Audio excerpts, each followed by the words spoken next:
Assalamualaikum warahmatullahi wabarakatuh.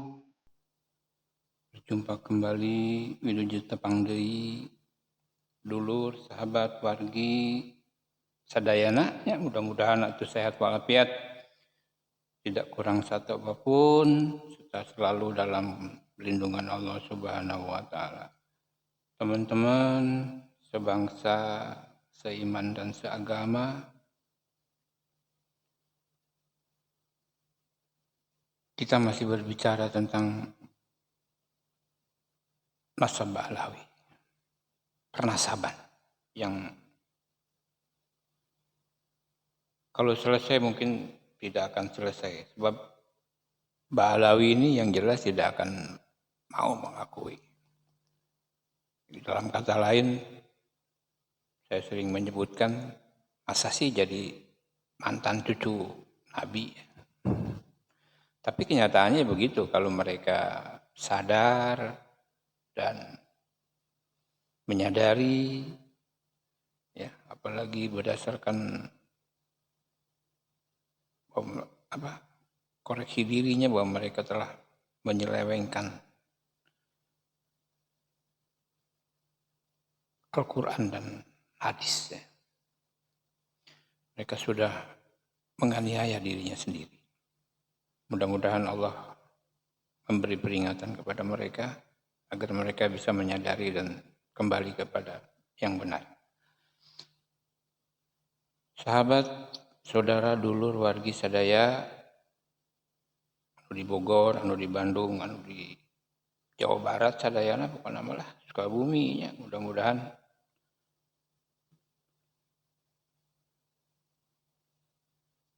menyadari diri, sadar ya, menyadari kita dan kita ingin keluar dari cengkerama penjajah.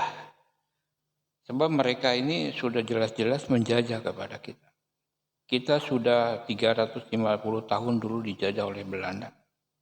Dan Ba'lawi Yahudi Yaman ini sudah 200 tahun lebih. Ya, mencengkerama, menindas, merendahkan, mengambil harta, bahkan membuat kacau di negara kita dengan EPI-nya. Untung saja EPI dibubarkan. Untung kita punya presiden yang berani dan tegas, ya, membubarkan EPI. Kalau tidak, seperti apa itu Om Rizik saat ini? Wak Rizik masih seperti apa saat ini? Sudah tidak punya EPI pun masih seperti apa saat ini? Dan mudah-mudahan Allah memberi peringatan. Sebab Allah tidak akan memberi hukuman kepada orang yang masih hidup, tapi Allah akan memberi peringatan kepada kita yang masih hidup. Sahabat, saudaraku, dulur wargi sadaya, seiman, seagama, setanah air, ya. Marilah kita bangkit, marilah kita melepaskan diri dari cengkerama penjajah Ba'lawi Yahudi Yaman ini, ya. Yang jelas-jelas mereka ini bukan cucu Nabi. Dulu barangkali kita membutuhkan mereka karena kita mengharapkan barokahnya. Tapi setelah diadakan penelitian dan penelusuran bahwa Ba'lawi Yahudi Yaman ini bukan keturunan Rasulullah dan terputus nasabnya, ya untuk apa? Kita sudah tidak butuh lagi. Wong alim-alim, ulama-ulama kita, kiai-kiai kita lebih alim kok. Lebih jago baca-baca kitab. Lebih jago baca Al-Quran. Indonesia ini orang yang cerdas, orang yang pandai dan pintar. Ulama-ulamanya, kiai-kiainya, santri-santrinya, jago-jago sebetulnya dalam ilmu agama. Mumpuni semua. Kenapa kita harus belajar kepada mereka yang Ba'lawi Yahudi Yaman? Kita tadinya menghormati, menghargai mereka karena mereka mengaku cucu Nabi, turunan Rasul. Itu ternyata itu modal mereka menjajah kita. Modal mereka menjajah kita dengan menggunakan nasab. Ya, senjata dia nasab. Padahal kita punya senjata bambu runcing. Ya. Kenapa kita tidak manfaatkan ini bambu runcing untuk menghajar nasab? Ayo kita bangkit, ya, jangan berdiam diri, ya. Kita dibohongi saat ini, kita ditipu saat ini, kita direndahkan saat ini. Saya miris kadang-kadang kepada ulama-ulama, kiai-kiai yang direndahkan oleh mereka dengan doktrin-doktrin yang menyesatkannya, ya. Subhanallah, ya, mudah-mudahan Allah beri peringatan mereka. Ya, sahabat, di mana saja berada, lebih baik kita berguru kepada ulama-ulama dan kiai kita. Sayyid Syarif banyak di Indonesia yang berilmu tinggi, berpengalaman tinggi dan berilmu agama mumpuni, yang bisa kita jadikan guru, yang lebih daripada, jauh lebih daripada Ba'alawi Yahudi Yaman. Ya. Tidak diragukan lagi kalau ulama Indonesia itu, ulama Nusantara itu untuk masalah ilmu agama semua mumpuni. Ya. Mereka tidak mau disebut ustadz, disebut mu'alim kalau tidak bisa, tidak menguasai Al-Quran atau ilmu agama. Ya. Itulah ulama-ulama Indonesia.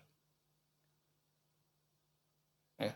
Ulama-ulama Indonesia itu sudah kakoncara, kajana pria, ya, ke seluruh dunia masyhur bahwa ulama-ulama Indonesia itu pandai-pandai, cerdas-cerdas, dan mumpuni ilmu agamanya. Jadi kita kembalilah kepada guru-guru kita, kepada kiai-kiai kita. Dulu kita menghormati karena mereka cucu Nabi, tapi sekarang mereka itu bukan cucu Nabi, itu Ba'alawi Yahudi Yaman itu bukan cucu Nabi, itu ya. Dajjal itu ya. Mereka yang dajjal. Mereka menyebut Kiai Imaduddin dajjal padahal yang dajjal mereka. Kita sudah 200 tahun ya mengikuti gerakan-gerakan dajjal. Ya, kita melepaskan diri, bercengkrama, kita saling bantu, saling bahu, singkan dengan baju yuk. Kita tingkatkan ukhuwah Islamiyah.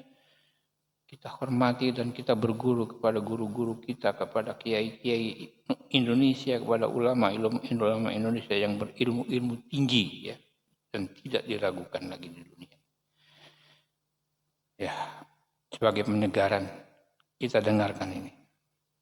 Seorang alim ya, guru kita yang akan memberikan pencerahan pada kita semua. Dan ini adalah salah satu ulama kiai di Indonesia. Sayyid bahkan. Ayo kita ikuti. Konteks filologi. Ya. Nah, apakah dokumen mengenai tokoh yang bernama Ubaidillah itu memang eksis pada dokumen awal sezaman dengan sang tokoh ini? Jawaban saya tidak ada. Tidak ada. Baik itu abad ke-4, ke-5, ke-6, ke-7, ke-8, zero. Dokumen itu tidak ada. Berdasarkan filologi. Berdasarkan manuskrip. Manuskrip Memang zong. Tidak ada. eksternal. Eksternal. Oh ya, bagaimana? Itu baru eksis pada dokumen belakangan. Abad ke-9 Masehi. Okay. Abad ke-9 Hijri. Jadi selama sekian ratus tahun, lebih dari 500 tahun, dokumen itu tidak ada. Kalau abad ke-9 Hijri, berarti kan sangat jauh dengan sang tokoh yang pernah hidup di abad-abad sebelumnya. Dan itu pun manuskrip yang terdokumentasi pada kelompok internal, yakni Ba'alawi. Saya sebagai seorang filolog, walaupun ahlul bait Nabi, kalau nggak belajar ke ulama, ya bodoh jadinya.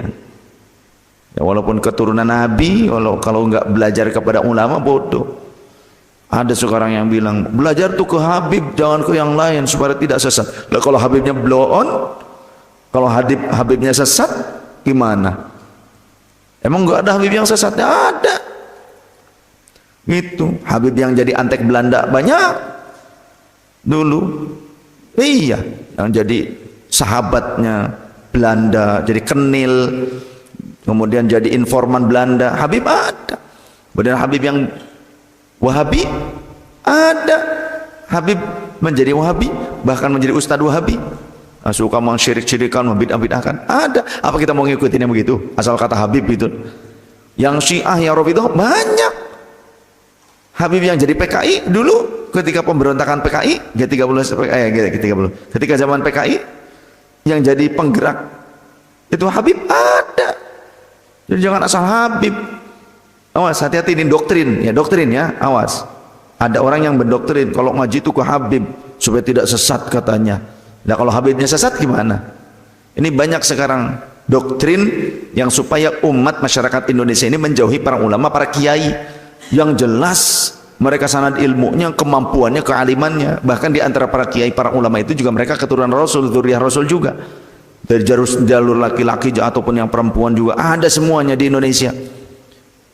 Cuma mereka nggak melabelkan diri Habib, menutup-nutup. Kebanyakan mereka masih menutupi nasab-nasab mereka dengan ketawaduan. Mereka cuma menonjolkan keilmuan, kealiman.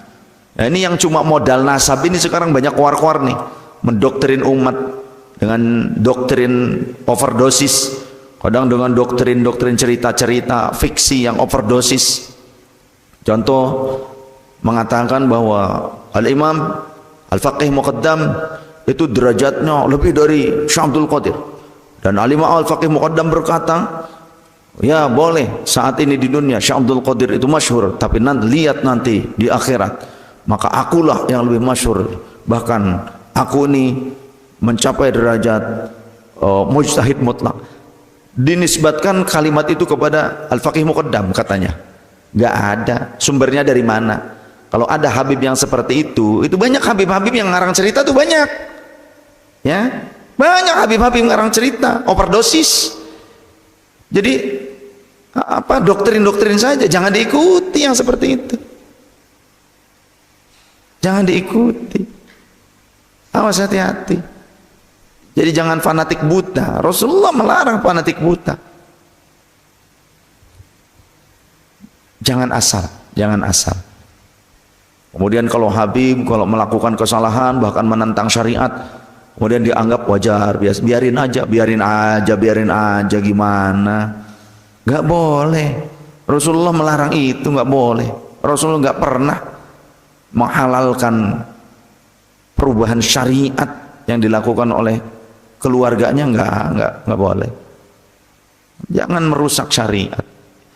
Nabi Muhammad lah yang Rasul, Sayyidina Muhammad lah yang menjadi tuntunan kita. Jadi kalau ada sekarang aku turunan yang merubah syariatnya, jangan diikuti. Harus hati-hati. Banyak doktrin sekarang, doktrin ini overdosis ini. Apa-apa juga overdosis, jangankan itu. Sambel overdosis, muncrut, tipes, ya kan, overdosis. Walaupun tadinya halal, overdosis, lewat. Sekarang banyak cerita-cerita overdosis, bab karomah lah, ini lain sebagainya, banyak yang disandangkan apa supaya ngedongkrak. Yang supaya apa? Nanti kelompoknya gampang nyari duit dari umat, supaya umat itu terkesan, terkesima dan takut kualat. Itu banyak sekarang. Yang doktrin-doktrin ini dimunculkan untuk apa? Untuk meredam dominasi para kiai, para ulama yang benar-benar masyhur dengan keilmuan, amal soleh, dengan kewaliannya.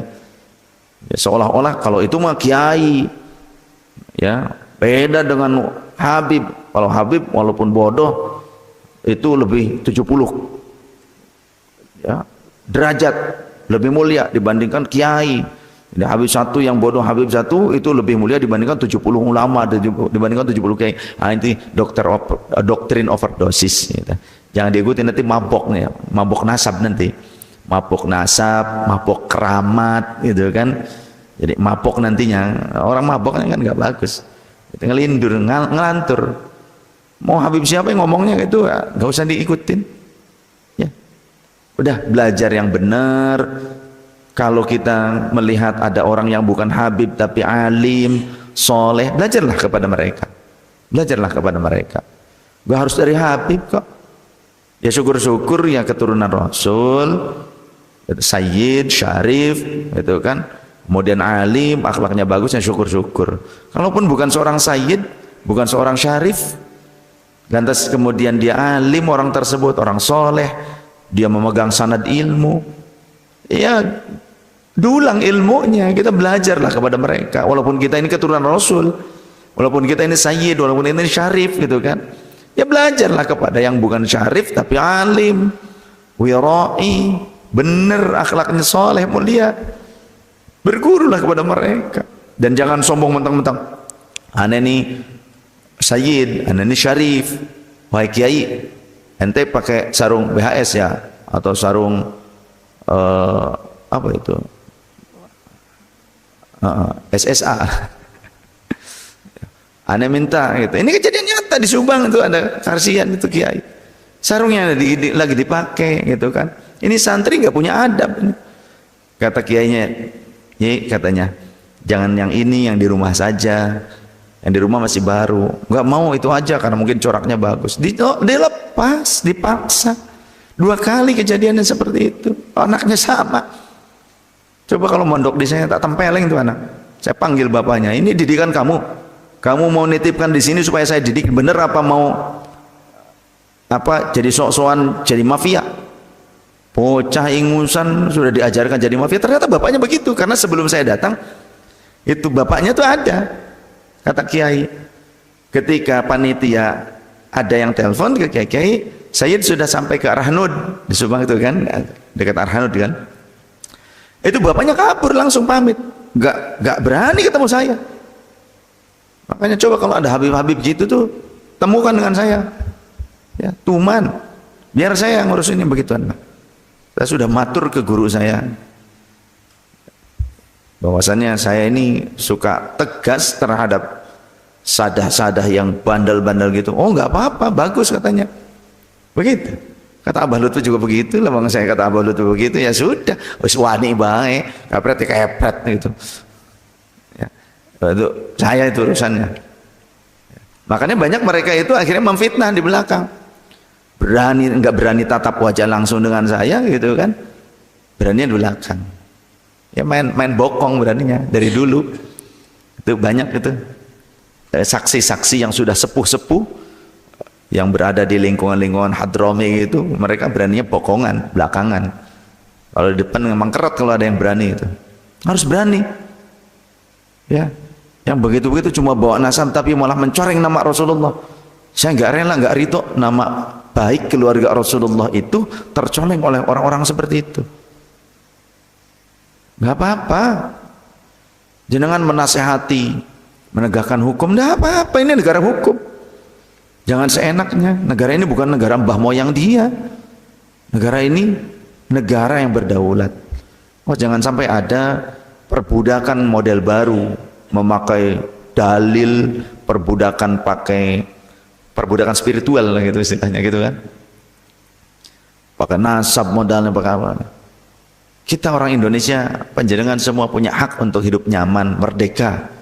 Jangan mau diperbudak. Apalagi kalau ada orang yang akhlaknya buruk, kemudian meminta Anda semua bangsa Indonesia menjadi tameng hidup mereka. Jangan mau. Dengan doktrin, di darah kami mengalir darah Rasul SAW. Kami ini cucu Rasul. Maka siap kalian bela Habaib, bela kami. Siap kalian angkat senjata untuk Habaib. Yang dibelanya mafia, yang dibelanya begundal, ya, orang yang menyalahi syariat, orang-orang yang buruk akhlaknya, kemudian memperalat umat. Jangan mau diperalat. Itu banyak tersebar video-videonya ketika di atas panggung. Ini provokator nih suka minta dilindungi oleh umat. Cemen, jangan mau begitu. Masa sama orang cemen mau jenengan dijadikan alat? Siapa lambat, siapa angkat senjata kalian yang dibela supaya membela dia yang salah kaprah padahal. Kemudian umat nih dengan doktrin itu kemudian asal bela, yakin, jihad, syahid. Mati sangit itu, kalau kamu mati juga mati sangit. Ya, jangan mau dibodohin, jangan mau. Kalian diperalat oleh orang-orang yang mengaku sepihak sebagai seorang keturunan Rasul, kita juga nggak tahu gitu kan.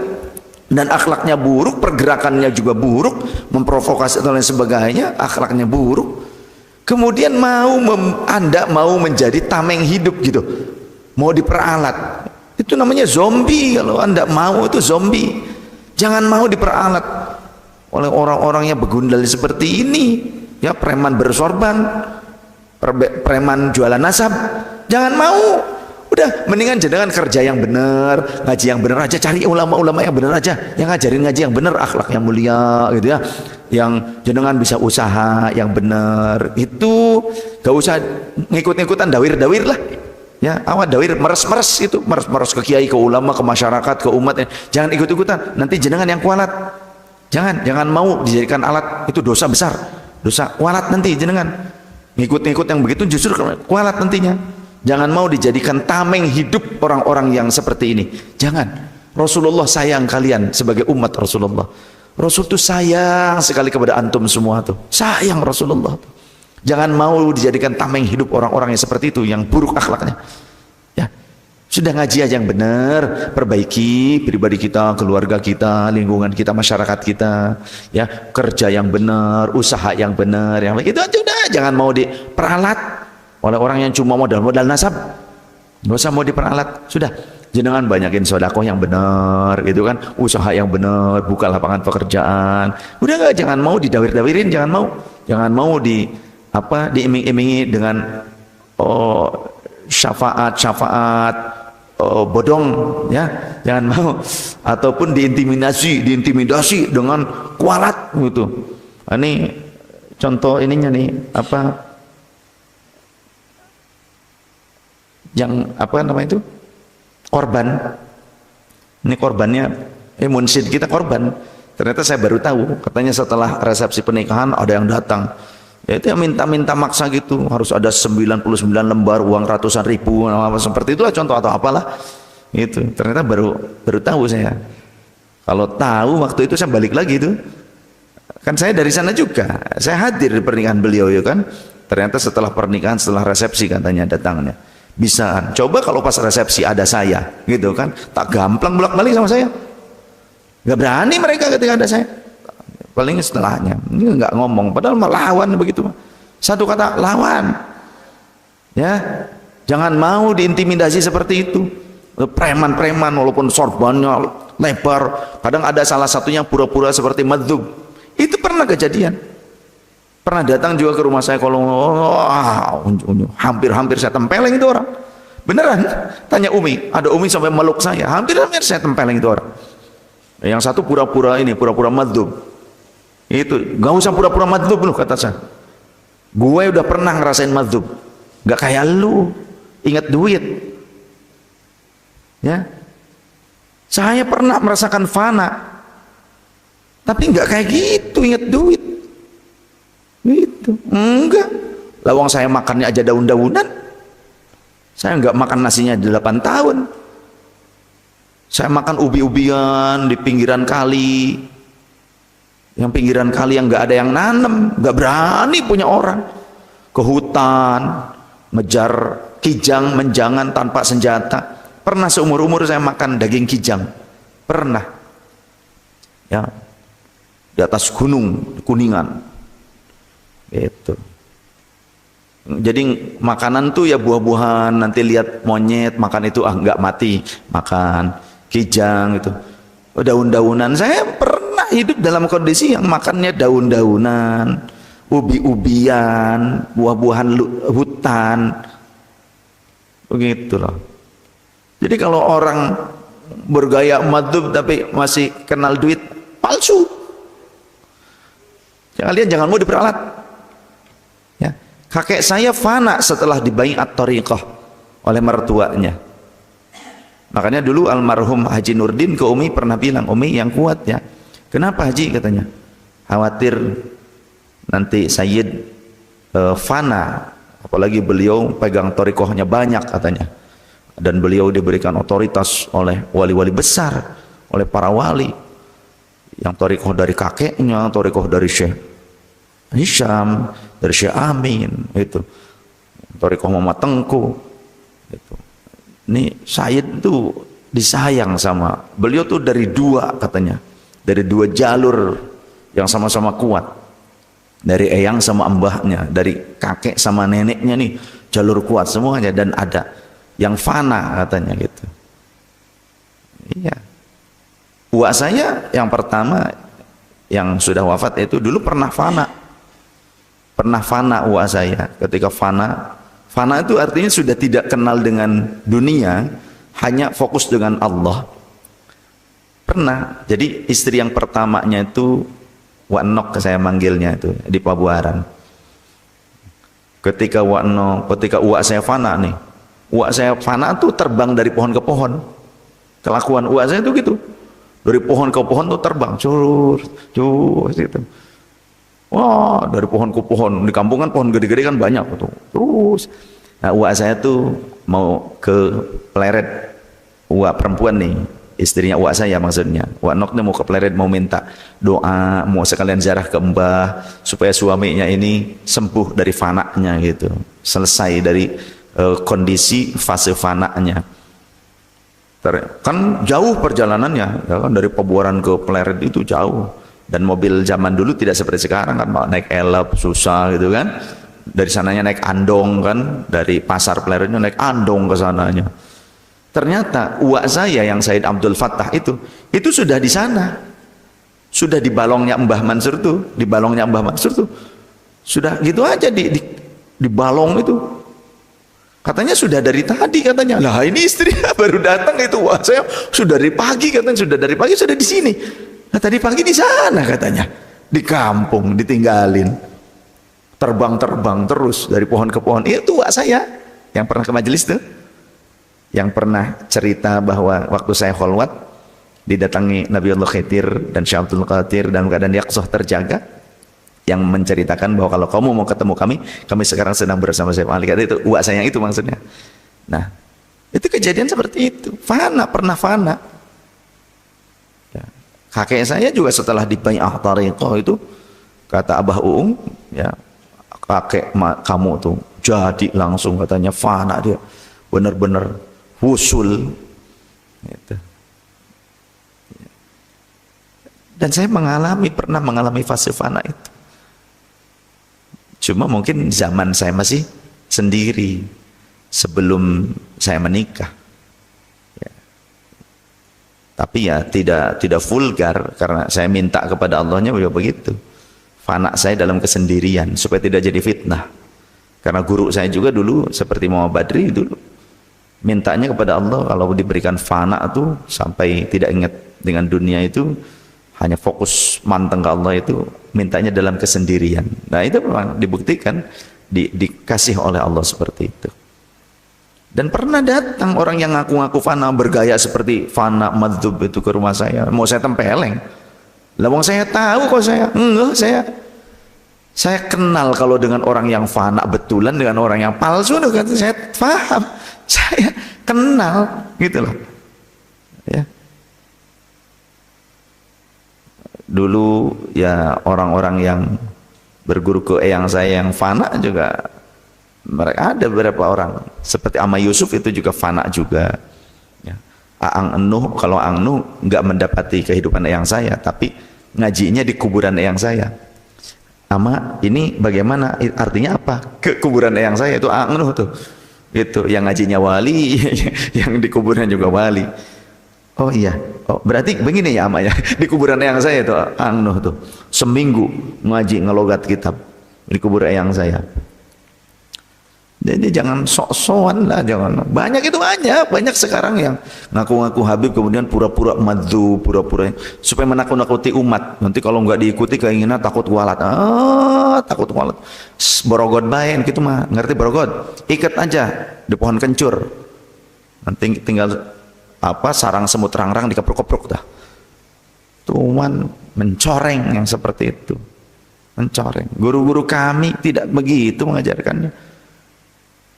Para Adawiyin yang mulia Sayyid Syekh Muhammad Syam Al-Qabbani itu dari ayah dan ibu beliau itu ya. Seorang sayyid, seorang syarif. Maulana Syekh Nazim sayyid syarif dari ayah dan ibu. Mereka tidak mengajarkan demikian guru-guru kami. Kemudian Sayyid Abdul Aziz Asy-Syahawi, tidak sayyidnya dikedepankan, tapi syekhnya keilmuannya di mana di Al-Azhar. Ya. Mereka orang-orang yang sayyid, tidak mengedepankan nasab. Bahkan ketua Dewan Verifikasi Nasab Naqabatul Ashraf Mesir yang pernah berkunjung ke Karawang, ya, yang pernah bareng dengan saya waktu itu kan ada videonya, fotonya, yakni Sayyid Asy-Syarif Abdur Rahim dari Mesir, ketua Dewan Verifikasi Nasab. Beliau itu tidak ditonjolkan ke Sayyid dan kesyarifannya, tapi ya Syekh aja, Syekh Abdur Rahim gitu. Kalau di sana, maka ya di Indonesia ini sudah banyak yang overdosis, ya, yang banyak overdosis. Dan umat ini harus dikasih tahu, karena mereka nih terlampau didoktrin, ditakut-takuti, diintimidasi gitu loh, diperah. Jadi orang yang mengandalkan nasab di dalam bermasyarakat, mereka adalah orang yang tidak punya modal lain untuk berkontestasi di tengah-tengah masyarakat, kecuali biasanya mereka hanya akan mengintimidasi umat dengan kualat, mengobrol janji syafaat, bahkan memerah keringat umat demi hidup yang nikmat. Hati-hati, jangan mau dibodohi. Bangsa kita bangsa yang bermartabat. Antum umat Rasulullah yang punya kebebasan, kemerdekaan. Jika ada orang yang mengintimidasi antum pakai atas nama nasab, lawan saja, sikat saja yang seperti itu. Di sini pernah ada kejadian di Bintang Alam juga, ya, orang yang ternyata memaksa jual ini jual itu supaya dibeli oleh DKM, datang ke masjid-masjid. Ini cerita Pak Haji Mustafa, sekarang pindah ke kompleks saya. Kemudian Pak Haji Mustafa telepon polisi dari Polsek, datang, akhirnya ditangkap. Orang sudah memaksa dan mengintimidasi. Ternyata dicek di mobilnya banyak barang untuk dijual dengan paksa. Jadi banyak yang seperti itu, hati-hati, jangan mau ya. Haji Asep Nur Yasin sampai dimasuki kamarnya oleh 4 orang itu, dipaksa minta uang, nggak ada uang cash, yang perhiasan istrinya diambil. Ramadan kemarin beliau datang ke saya cerita itu. A'udzubillah min dzalik ya Allah. Semoga Allah menyelamatkan kita, anak-anak kita, keturunan kita disoleh-solehahkan. Doakan saya dan keluarga saya, juga anak keturunan saya, supaya berakhlak mulia, menjadi orang alim, ahli ilmu, ahli kebaikan. Dan doakan juga mudah-mudahan kalaupun orang-orang itu adalah keturunan Nabi beneran, kalau beneran keturunan Nabi, maka kita doakan supaya mereka mendapatkan taufik, hidayah dan inayah dari Allah Ta'ala, kembali ke jalan Sayyidina Muhammad SAW, jalan syariat, ya, jalan Al-Quran dan Sunnah Rasul SAW, juga salafun as-salih. Dan kalaupun mereka bukan keturunan Nabi, ataupun mereka mengaku-ngaku saja sebagai keturunan Nabi, ya juga mudah-mudahan Allah sadarkan mereka, Allah tegur mereka supaya kembali ke dalam syariat Ahlus Sunnah wal Jamaah. Demikian kita tutup dengan kafaratul majelis bersama-sama. Subhanakallahumma bihamdika asyhadu an la ilaha illa anta nastaghfiruka wa natubu ilaik. Mohon maaf lahir dan batin, wallahu a'lam bishawab, wallahul muwaffiq ila aqwamit thariq. Wassalamualaikum warahmatullahi wabarakatuh. Iya sahabat wargi sadaya, Anda masih setia, tentunya mudah-mudahan sehat ya, mudah-mudahan sehat walafiat lah. Ya seperti itulah ya perjalanan Ba'alawi Yahudi Yaman. Dan kita tahu bahwa saat ini nasab Ba'alawi ya itu sudah terputus dan tidak atau bukan lagi keturunan Nabi Muhammad SAW. Mantan. Jadi mereka itu saat ini mantan keturunan Nabi, ya. Jadi sudah bukan cucu Nabi lagi. Jadi kita sudah tidak butuh mereka sekarang, ya. Jadi kalau bisa kita lawan, kita usir aja sekalian, ya. Kita bersama-sama, karena mereka di sini itu betul-betul merugikan kita, ya, merendahkan kita. Subhanallah.